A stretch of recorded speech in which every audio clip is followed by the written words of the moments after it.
بسم اللہ الرحمن الرحیم۔ میرے بہت محترم سامعین السلام علیکم، توجہ رکھیے گا۔ کتاب کا نام ہے مفاتیح الجنان، صفحہ نمبر ہے 435۔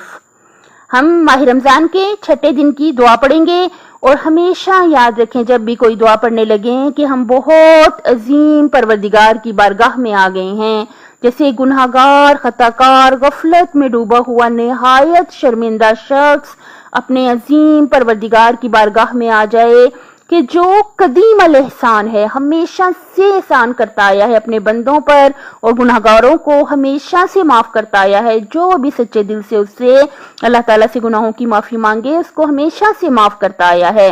بہت ہم امید اور یقین کے ساتھ اپنے پروردگار سے دعا مانگیں، اور دوسری بات یہ کہ ہمیں دعا کا ترجمہ بھی معلوم ہونا چاہیے، اس لیے ہم پہلے ترجمہ پڑھیں گے، پھر دعا اور پھر ترجمہ۔ ماہ رمضان کے چھٹے دن کی دعا۔ بسم اللہ الرحمن الرحیم۔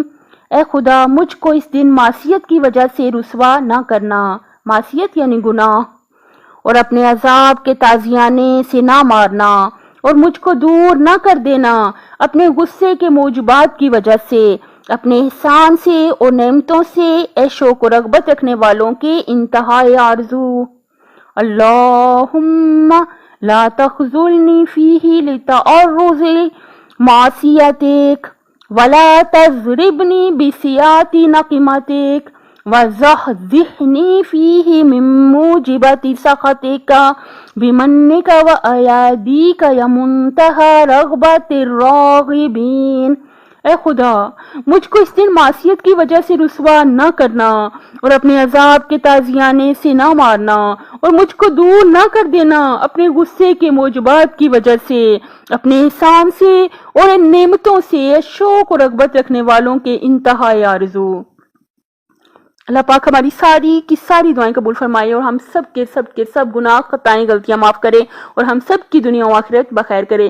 اللہ تعالیٰ ہمیں غرور، تکبر، خود پسندی اور ریاکاری، دکھاوے سے اپنے حفظ و امان میں رکھے، اور جتنے بھی ہم گناہ کر چکے ہیں معاف فرمائے، اور ہماری تمام عبادات کو اپنی بارگاہ میں قبول و منظور فرمائے، اور ہماری عبادات میں جس قسم کی جو بھی غلطیاں، غرور، تکبر سمیت، خود پسندی سمیت، ریاکاری یعنی دکھاوے سمیت، جس قسم کی جو بھی غلطیاں ہوئی ہیں ہماری عبادات میں، پاک پروردگار معاف فرمائے، اور ہمارے تمام نیک اعمال قبول فرمائے کہ ہم اپنے نیک اعمال اپنے ساتھ قبر قیامت تک ساتھ لے جائیں۔ اپنی صحت، آخرت اور خالق کی مخلوق کا خیال رکھیے گا۔ اللہ حافظ۔